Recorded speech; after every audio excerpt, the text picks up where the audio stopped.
আল্লাহর পরিচয় দিয়েছে। আল্লাহ তিনি খালিক। মানব সৃষ্টির এবং পৃথিবীর সৃষ্টির ইতিহাস ঘাটলে মানুষের যদি কিসমত ভালো থাকে তাহলে আল্লাহর সান্নিধ্য, আল্লাহর অস্তিত্ব সম্পর্কে জ্ঞান তাকে আল্লাহ পাক দান করে দেন। সুবহানাল্লাহ।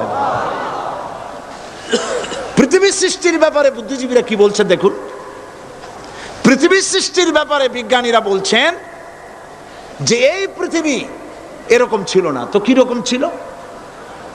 এইটা সূর্যের পাশ থেকে একটা উজ্জ্বল শক্তিশালী জ্যোতিষ্ক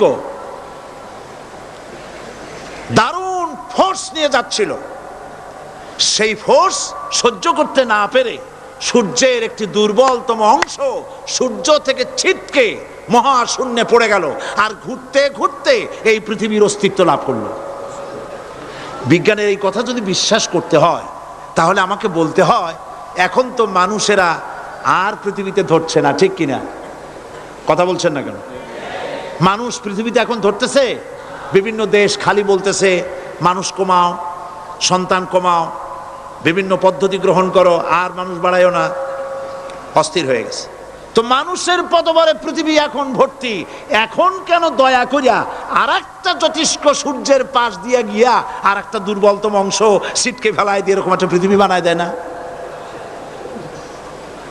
তার অর্থ হচ্ছে দুর্ঘটনার মধ্য দিয়ে যা হয় তা কখনো মানুষের গ্রহণযোগ্য হয় না, আর যা কিছু গ্রহণযোগ্য তা সবই পূর্ব পরিকল্পনা প্রসূত। যেমন দৃষ্টান্ত দিতে গিয়ে আমি বলি, দুটো গাড়ি মুখোমুখি হয়ে অ্যাক্সিডেন্ট করলো, কাঁচগুলো ভেঙে ভেঙে চুরমার হয়ে গেল। এই মুহূর্তে চশমায় লাগানো যায় এরকম একটা সাইজ করা কাঁচ পাওয়া যাবে কি? পাওয়া যাবে?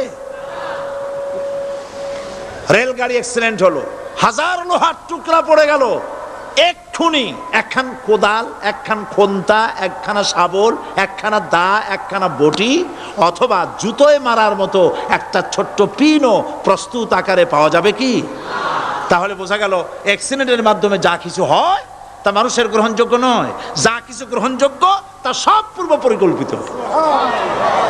এখন আমি বলবো বিজ্ঞানীদের কথা মতো যদি সূর্যের কোনো দুর্বলতম অংশ মহাশূন্যে পড়ে এই পৃথিবী হয়ে থাকে তাহলে এটা পরিকল্পনার ভিত্তিতেই হয়েছে।